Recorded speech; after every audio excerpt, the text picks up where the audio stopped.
Good afternoon. Thank you for attending the Accel Entertainment fourth quarter 2025 earnings call. I would now like to pass the conference over to your host, Scott Levin. You may proceed. Welcome to Accel Entertainment's 2025 fourth quarter and full year earnings call. Participating on the call today are Andy Rubenstein, Accel's Chief Executive Officer, Mark Phelan, Accel's Chief Operating Officer and President, U.S. Gaming, and Brett Summerer, Accel's Chief Financial Officer. Please refer to our website for the press release and supplemental information that will be discussed on this call. Today's call is being recorded and will be available in the Investor Relations section of our website under Events and Presentations. Some of the comments in today's call may constitute forward-looking statements within the meaning of the Private Securities Litigation Reform Act of 1995. These forward-looking statements are subject to risks and uncertainties. Actual results may differ materially from those discussed today, and the company undertakes no obligation to update those statements unless required by law. For a more detailed discussion of these and other risk factors, investors should review the forward-looking statement section of the earnings press release available on our website, as well as other risk factor disclosures in our filings with the SEC. Any projected financial information presented in this call is for illustrative purposes only and should not be relied upon as being predictive of future results. The inclusion of any financial forecast information in this call should not be regarded as a representation by any person that the results reflected in such forecasts will be achieved. During the call, we may discuss certain non-GAAP financial measures. For reconciliation of the non-GAAP measures, as well as other information regarding these measures, please refer to our earnings release and other materials in the Investor Relations section of our website. Following management's prepared remarks, we will open the call for a question and answer session. With that, I would now like to introduce Andy. Please go ahead. Thank you, Scott, and good afternoon, everyone. Accel delivered a strong finish to 2025. We closed the year with record financial results, continued operating momentum, new growth opportunities, and an enhanced balance sheet. In the fourth quarter, total revenue increased 7.5% year over year to $341 million, and adjusted EBITDA grew 19% to $56 million, both all-time quarterly highs. For the full year, we also generated records in revenue of over $1.3 billion and adjusted EBITDA of $210 million. These results reflect the resilience of our distributed gaming model, growth from our new acquisitions, and our disciplined operating measures and capital deployment. We ended the year supporting more than 4,500 locations and nearly 28,000 gaming machines nationwide, demonstrating the breadth and durability of our platform and its predictable revenue profile. In Illinois and Montana, we continue to optimize our footprint and terminal base, driving steady hold per day improvement and margin expansion. Illinois remains our largest and most established market, and we continue to execute on our strategy to improve unit economics and expand margins through disciplined deployment and route optimization. We are excited by and are closely monitoring developments in Chicago following public announcements regarding the introduction of video gaming terminals in licensed establishments. As the leading operator in Illinois, we believe Accel is uniquely positioned to participate meaningfully. Our existing regulatory relationships, operating infrastructure, route management capabilities, and strong financial position provide a clear advantage in our ability to service and scale this market quickly and efficiently with our existing platform. As we discussed in more detail in our January 8th, 2026 press release, the city estimates 2,500 new locations in Chicago over the long term. We view this as a highly attractive opportunity that would enable Accel to further leverage its fixed cost structure and generate incremental returns at compelling margins. As always, we will remain focused on disciplined execution and creating long-term shareholder value. Turning to our developing and strategic growth markets, we continue to generate positive momentum. In Nevada, terminal count increased 13% year over year for the fourth quarter, supported by recent strategic and accretive route expansions. We are encouraged by the trajectory of new placements and believe the market is positioned for steady improvement. After adjusting for the stub period in 2024, Louisiana revenue increased significantly in the fourth quarter.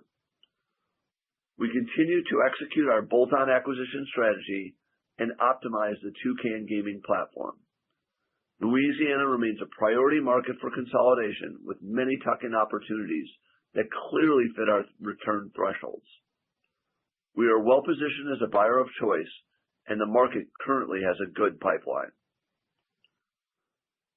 Nebraska and Georgia delivered strong growth both quarterly and on a full-year basis, demonstrating the ongoing expansion and increasing leverage of our operating platform as these markets expand and develop. As our density increases, we expect continued profitability to follow. At Fairmount Park Casino and Racing, we completed our first full racing season and ramped up our casino operations following the April 2025 opening. Customer engagement has been healthy, and monthly performance has continued to build as consumer awareness increases. We continue to evaluate the timing and scope of future development phases. As we have highlighted in the past, in addition to being an attractive standalone business, Fairmount diversifies our revenue mix and provides operating flexibility.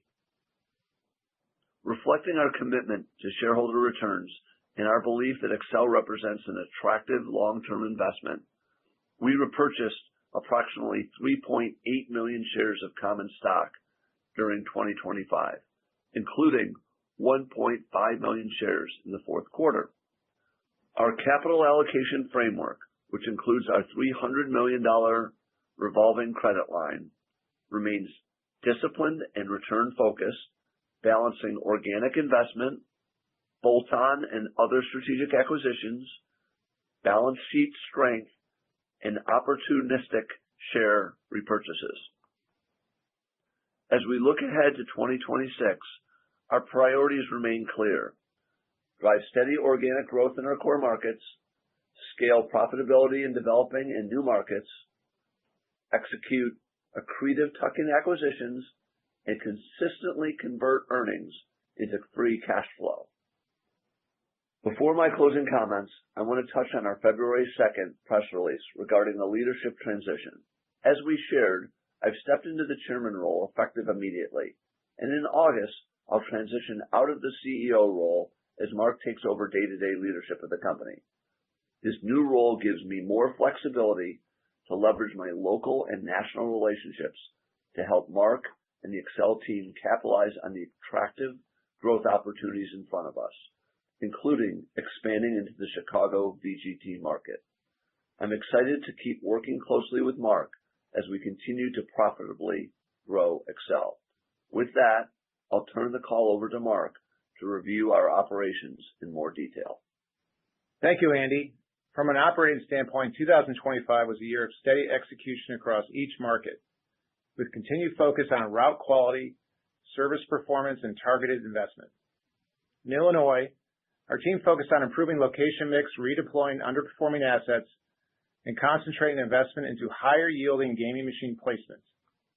That work continues to drive steady improvements in revenue per machine and overall margin performance, even though it means we've largely maintained flat location counts. The rollout of ticket-in, ticket-out technology in Illinois is progressing as expected, with 81% of Accel locations having all gaming machines fully TITO-enabled.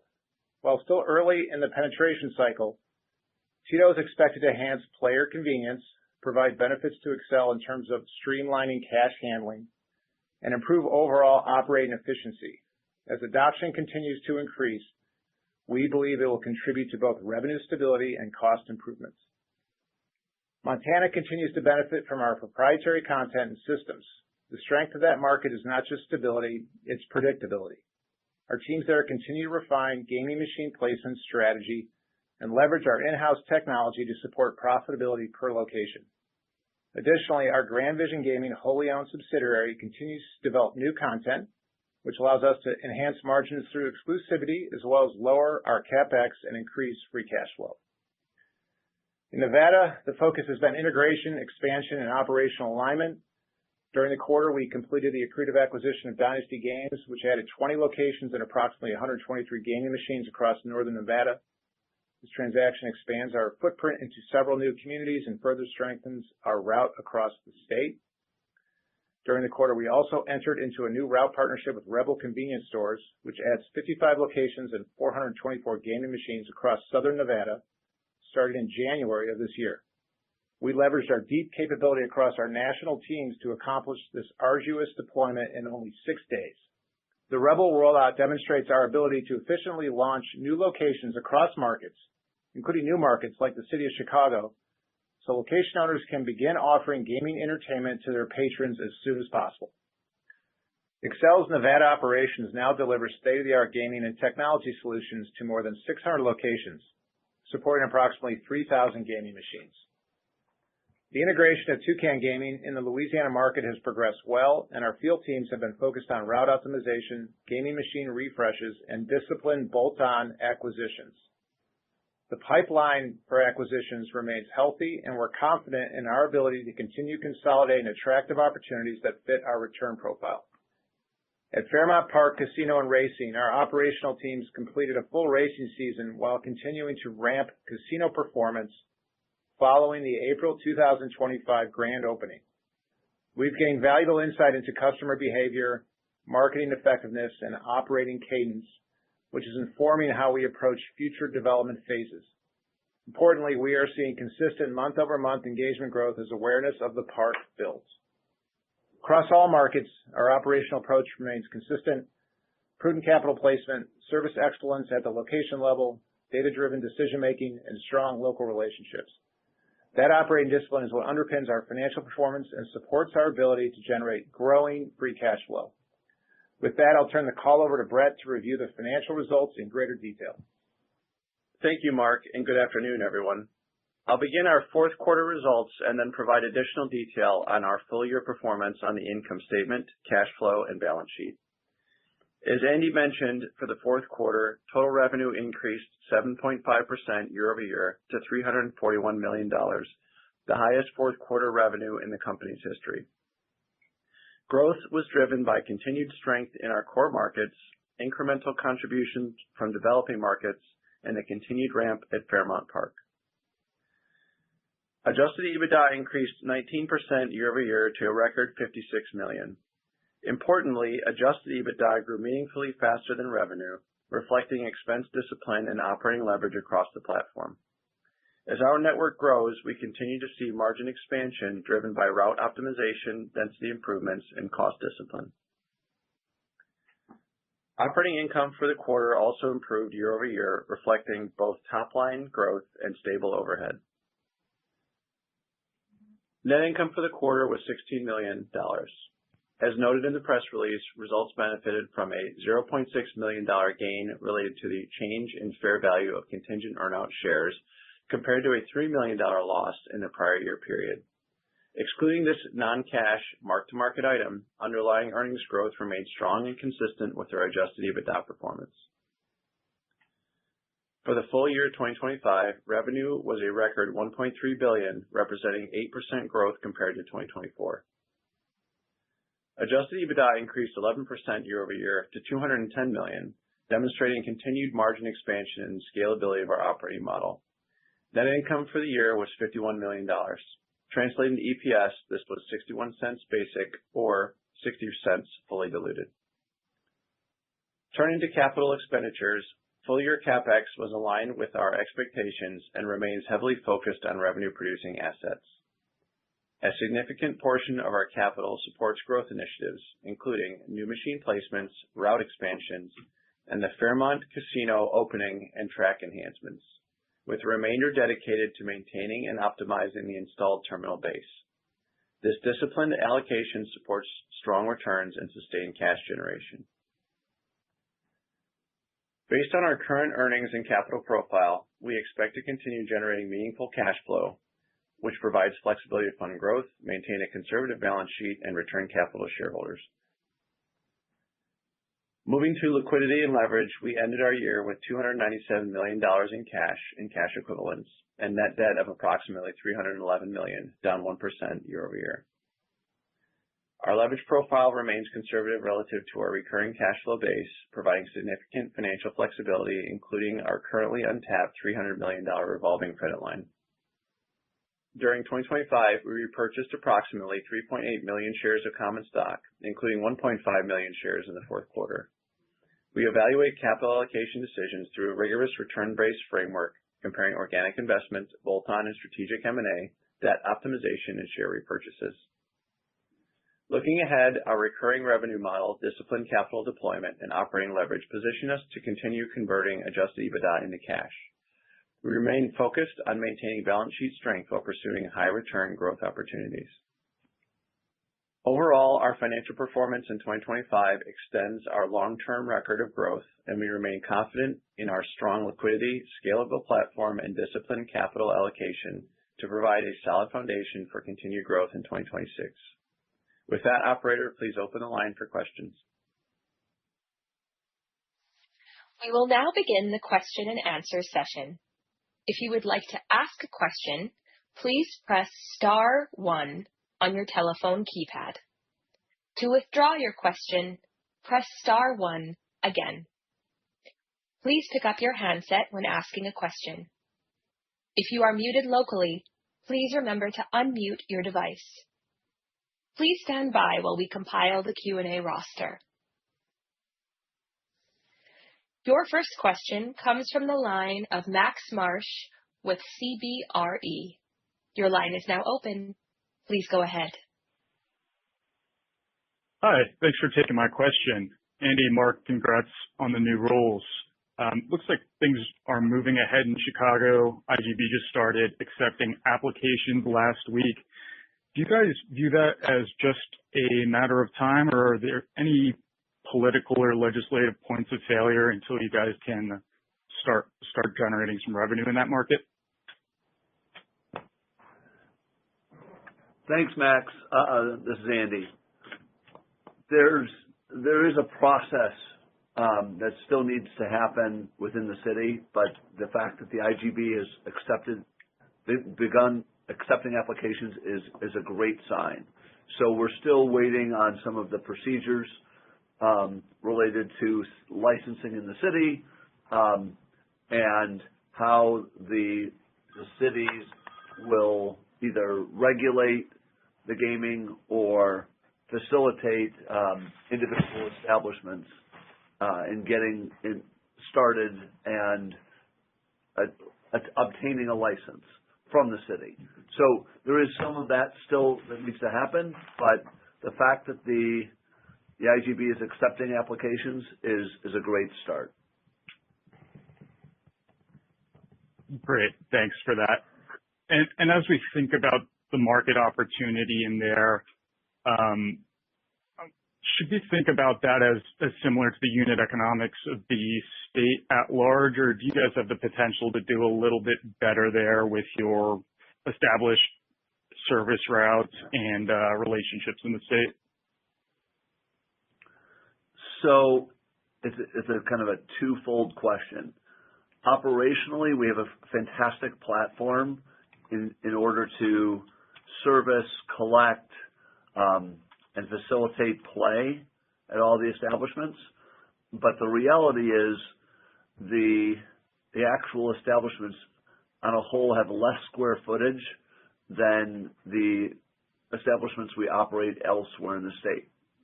Obviously, that's because the city has greater density, real estate's more valuable, and the taverns and establishments aren't allotted as much square footage. So we believe that we're in the rest of the state, many of the locations will easily accommodate 6 machines. There may be some constraints on certain establishments to get to that 6 machine. So we're estimating a lower amount of average equipment. We don't have that exact number than we do in the rest of our portfolio. That being said, the density of population is far greater in the city, and so therefore the average play per machine should be higher than the average play of our existing portfolio. So the final element of all of this is the difficulties of operating in the city in terms of parking, logistics, will probably impact our cost a little bit, but we'll be able to offset most of that by the fact that we have a platform and we're able to service it from the outside. We will have to establish some type of warehouse facilities and support within the city, but all in all, it should be a very positive impact on our business. Great. Super helpful. And congrats on a great quarter. Thank you. Your next question comes from Jordan Bender with Citizens Bank. Your line is now open. Please go ahead. Hi, everyone. Thanks for the question. We've been watching Hawthorne play out over the last several weeks. Curious to get your views around the bankruptcy that tracking. Depending on how that plays out, you could be left with the only operational track in the state. I guess also, what does that kind of mean for your investment at your track, including the casino? Thank you. Hey, Jordan, it's Mark. So I'd say as a horse racing fan, it's a tough moment for Illinois horse racing. Hawthorne's decline is painful for everyone who cares about sport of racing, particularly in Illinois. And our thoughts are with the Carey family. They carried Illinois horse racing for over a century, and we wish them well and whatever comes next for them. That being said, the pari-mutuel horse racing market is facing significant headwinds nationally as well as in the state of Illinois. But we are, as you point out, still standing and still very much excited about the coming season, which starts in April, and we stand ready to support the Illinois Racing Board in any capacity that they require to help make sure racing operations, specific employees, horsemen, and all the backside communities have a workable path going forward. Great, thanks. And then just maybe sticking with you, Mark, as you step into the CEO role, do you have any different views across any aspects of the business, of the geographic segments, of how they're kind of run today? So we kind of have talked a bit in the past about how we break our markets up into core, developing, and emerging. I think we're pretty excited about 25, and we're definitely excited about 26 in terms of all those different categories. They all sort of benefit from each other, and there's all sorts of overlap in terms of content and systems, which we think could drive growth in all of them. So I think what we're fundamentally trying to do is shift the route business from a real logistics-heavy business to a entertainment and hospitality business that's more nuanced, more niche, and definitely more differentiated with higher margins. I'd say that's really what's driving me in terms of when I take over. But I would point out that Andy has done an amazing job, and there's a big shoes to fill and a huge platform to grow off of. Understood. Thank you very much.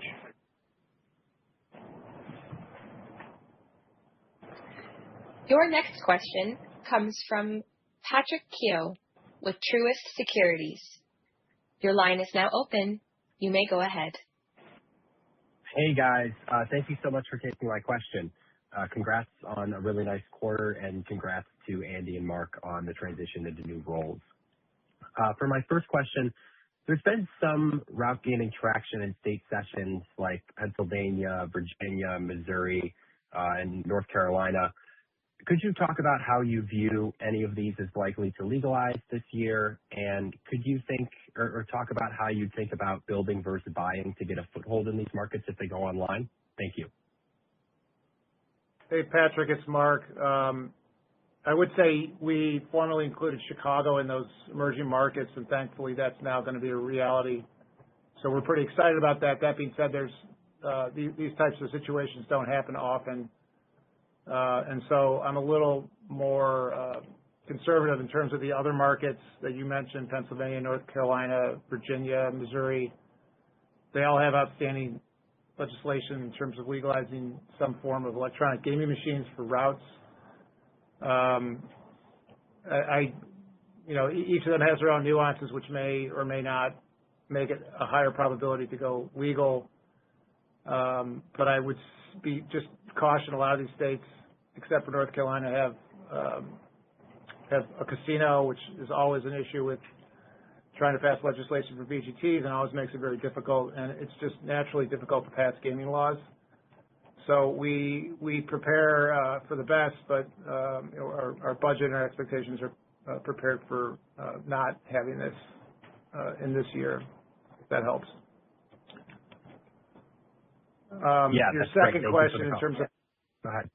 Yeah, in terms of acquiring things, we actually have a pretty good ground game in a lot of these markets, like Chicago, for example, where organically we will acquire stores through our own internal customer acquisition group. But certainly, as Andy showed over the last 17 years, we will ultimately acquire other routes over time as that sort of unfolds. Great. Thank you. And a question on Illinois, if I could. It looks like location count declined again quarter over quarter. Could you just give an update on maybe what inning you're in of pruning and where you see this trending over the next few quarters? Thanks so much. Hi, Patrick. It's Andy. So as we've talked about in the past, this is a continuous process of improving and optimizing our Illinois route, and having nearly 2,700 establishments, we're always looking at the performance at the bottom and whether or not it makes sense to continue operating in those locations. And as we acquire or win new locations every month or every meeting with the IGB, we take an even deeper look at those locations and oftentimes reallocate our assets to what we expect to be higher performing positions. So I would expect that with such large numbers, we'll continue doing this. There may be some more loss of locations, but you'll probably see as Chicago comes on for that trend to be reversed, as there'll be a significant increase in locations from the Chicago market. That makes sense. Thank you, and congrats again. Thank you. Your next question comes from Steve Pizzella with Deutsche Bank. Your line is now open. Please go ahead. Hey, good afternoon, everybody, and thank you for taking my questions. Also wanted to just say thanks to Andy for the time over the years, and congratulations to you, Mark. First, just wanted to ask how you think about the increased tax returns here moving forward. Have you seen historically a direct correlation with that and increased gaming at your locations? And have you maybe seen any impact this far recently as returns start to come in?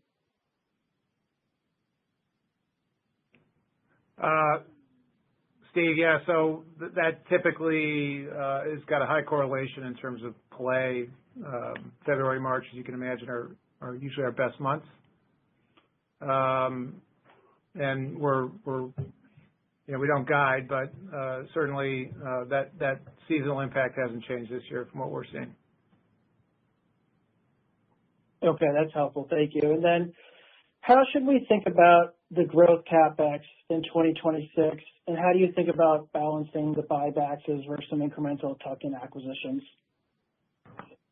Sure. So from a capital perspective, maintenance versus growth, the way we define those two is probably important to just refresh everybody on. But the way we define it is growth is a new location where we're adding machines to it, or it's a location, for example, that has 5 machines and we go to 6. Capital in those two instances would be growth. Most of what's left is maintenance. So largely in our maintenance space, we consider a replacement of a brand new machine in an existing location with that is at capacity for machines. Even though it's a brand new machine, we consider that maintenance. That's a little bit different than other companies, but that's how we think about it. So I wanted to at least set the table on that. But in terms of like next year and where that's going, if you think about our space and you think about what we just got done talking about in terms of reducing our locations and kind of firing bad customers, so to speak, the need for us to continue to spend a lot to expand our locations in Illinois is low. And therefore, most of the maintenance or most of the capital that we're spending next year in our large market is going to be, on that maintenance side. If you think about the other markets, those are investing in growth side. However, those are much, much smaller markets. So when you look at the company as a whole, you see most of it sitting in maintenance capital. And then refresh me on the other question. I'm sorry. I guess, how do you think about balancing buybacks versus incremental tuck-in acquisition, or maybe something bigger? Yeah, so I would say our position on that hasn't changed much over the last 6 months or so, or even longer than that. But we look at every dollar of investment, and we look at the return on investment that we can get from it, and we just measure that against our internal capital returns versus our M&A versus debt payoff and shareholder buybacks and that sort of thing.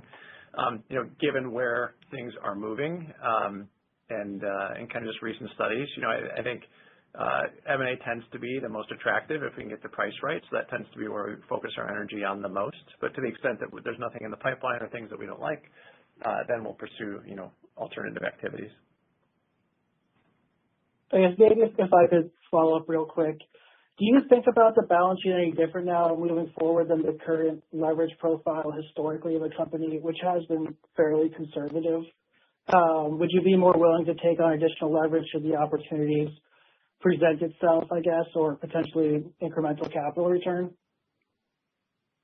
Yeah, I think the way that so first of all, again, I would go back to, we're going to evaluate the deals as they come through, but the way that I think about the fact we have an untapped accordion feature out there, a revolving feature out there, is likely going to be for something that would be significant sort of M&A. That would be the ultimate use for something like that.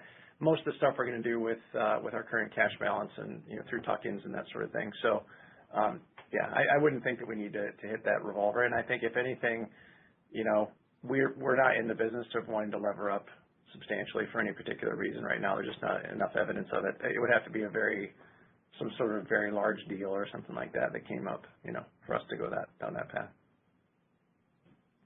Okay, great. Appreciate it. Thanks, guys. Your next question comes from David Bain with Texas Capital Bank. Your line is now open. Please go ahead. Great. Thank you so much, and congratulations, Andy and Mark, for the new roles. I know this was asked kind of early on, but maybe looking at Chicago differently, just given your infrastructure and the personnel dedicated to it, can we expect your market share, or really like fair share, to potentially exceed what you have in the state? Again, kind of just given what you have set up today, you're better able to help locations with licensing and maybe cherry picking, if you will. Is that a fair assumption versus if a new state just opened up? I mean, how should we be looking at maybe it from that perspective? So, thank you for the question, David. Looking at Chicago, we see ourselves as an obvious leader from our experience, from the fact that we're the most chosen company to do business with in the state of Illinois, and we expect to continue to win in that market. That being said, I don't expect us to greatly exceed our current market share in the city of Chicago. Today, we're in the just shy of 30% range of the market. I don't think we're going to be any more than that. But what I do think is the performance per location will be greater than what we show in the rest of our portfolio. And we've seen things happen over the last, and we're now in our 14th year of operation, that allow us to better select locations, better to equip them, and I think the performance that we'll achieve will exceed the rest of the portfolio's performance. Okay, helpful. I guess I'll switch gears to Tito. I mean, a high percentage of machines now converted, but what inning do you think we're really in terms of the benefit of that transition? And do you still see that as material going forward? Yeah. Okay. Yeah. So we have, it's a great question, David. We have about 81% of the machines upgraded, but what happens is not all the machines are upgraded in every location. And so there's machines that they can take their ticket and utilize for play, and there's ones that they can't. I think once we get closer into the 90s, then you're going to start to see a real benefit. The other thing that really needs to happen is the player has to change its behavior. They're just learning after playing with cash entirely for the last 14 plus years that they can use their ticket to go from machine to machine. I believe that as far as the innings in the game, we're probably third inning by the time we talk again at the end of when we announce first quarter earnings. Will probably be the fourth or the fifth. I think it will start accelerating through the end of the year. And it's something that we're constantly evaluating. We're just starting to optimize because we're getting some confidence that in certain establishments the customer is comfortable with utilizing the tickets. But it's something that's, again, like third inning in terms of the implementation and results. Very good. All right. Great execution. Thank you. Thank you. Your next question comes from Chad Beynon with Macquarie. Your line is now open. Please go ahead. Hi, good afternoon, Andy and Mark. Thanks for taking my question. Just a couple for me. One, just wanted to ask a higher level question in terms of opportunities, maybe in certain markets to partner with other companies, whether it's digital or other consumer companies, just to, help drive additional revenues to the site or, help just acquire customers. Could that be an initiative that could help your yields within any of your markets in the near term? Thank you. Hey, Chad, it's Mark. So just to remind everyone, we do partner with a fairly significant gaming operator in Illinois, and that's FanDuel with Fairmount Park's online sports betting license. In terms of other markets, we're always looking for partnerships. Route gaming is really just an extension of local gaming, which if you go to other parts of the world, includes owning locals casinos as well as doing distributed gaming in bars and taverns and things like that. So there's always a possibility. We also do produce our own content through our subsidiary Grand Vision Gaming, and there's always elements of partnering with content producers as content's a big driver of play in our markets. So it's a great question. We're always looking for those partners, as I mentioned before, to really drive away from being a more commodity-like vendor. We really need to specialize in content and payments and loyalty and things like that, and those are sometimes best done through other partners. So we're always got our eye on it. Excellent. Thanks, Mark. And then I know you just hit on Tito, but around the W2G jackpot limits, is that something that you think can also help drive additional yields across your your fleet? Thank you. So, Chad, this is Andy. The answer is yes, but the challenge is in Illinois you need legislation for the jackpot to be raised, and then you need the manufacturers to redo the software to accommodate it.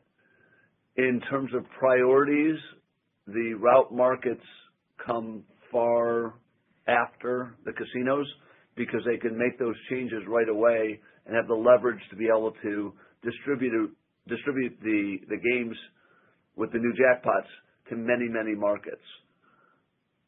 I expect Illinois probably to be the first one to be able to experience it because it's the greatest opportunity. But probably Nevada will see it because they utilize the same software that's utilized in the casinos. The other markets will follow, but I wouldn't expect a real bump from that.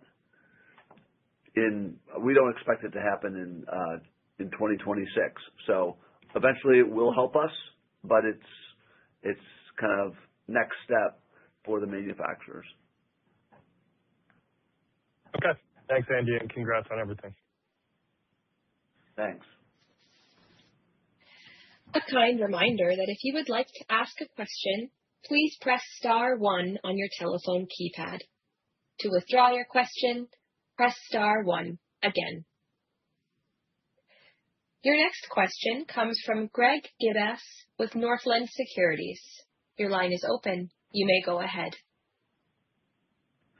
Hey, good afternoon, Andy, Mark, Brett. Thanks for taking the questions. Congrats on the results. Wanted to follow up maybe on the opportunity within Chicago and maybe what you see as kind of the total establishment count for that market, and maybe if you could share a little bit more on estimated timing there. I know that you mentioned they're accepting applications is a good sign. When do you expect to maybe hear more about that developing? Well, as Andy said, we're very confident the market will roll out given that the Illinois Gaming Board is accepting applications from locations. There are some rules that need to be promulgated. We're helping Chicago leaders work through that and provide sort of best practices to make and to expedite the rollout. If you really had to push me against the wall to say when we're going to go live, I'd say more likely later in the Q4 for 26 or potentially even Q1 of 27, just given the backlog of applications currently at the Illinois Gaming Board. But again, it depends a lot on how quickly the city can roll out these rules. So we're anxiously awaiting. We're helping out leadership in terms of helping them do best practices. Okay, fair enough. And if I could ask, I imagine organic growth is pretty close to the revenue growth, but could you maybe break that out, considering I think Fairmount and some Louisiana acquisitions closed, I think, late in the prior year? Yeah. So from a revenue perspective, and we disclosed this, but from a revenue perspective, those two acquisitions are made up about 5% of our Q4 revenue and about 5% of our full year as well. So in terms of the revenue side, that's about what they are. We don't disclose on the EBITDA side, but those are our emerging investments. So emerging investments in the plays that we have there. So we're not making double-digit growth or anything like that on the bottom line. But on the top line, we've talked before about it, and that's about 5%. Great. Thank you. There are no further questions at this time. I will now turn the call back to Andrew Rubenstein for closing remarks. Please go ahead. Thank you, everyone, for joining us again today. Accel presents a differentiated investment opportunity with enhanced financial flexibility, expanding market opportunities, and a scalable platform capable of delivering steady growth and improving returns over time. I want to especially thank our partners, our shareholders, and our team members. our team members for their dedication and their continued execution. Their hard work is what drives our performance and positions us for sustained success. We appreciate all of you joining us today, and we look forward to updating you again on our progress next quarter. Thank you. This concludes today's call. Thank you for attending. You may now disconnect.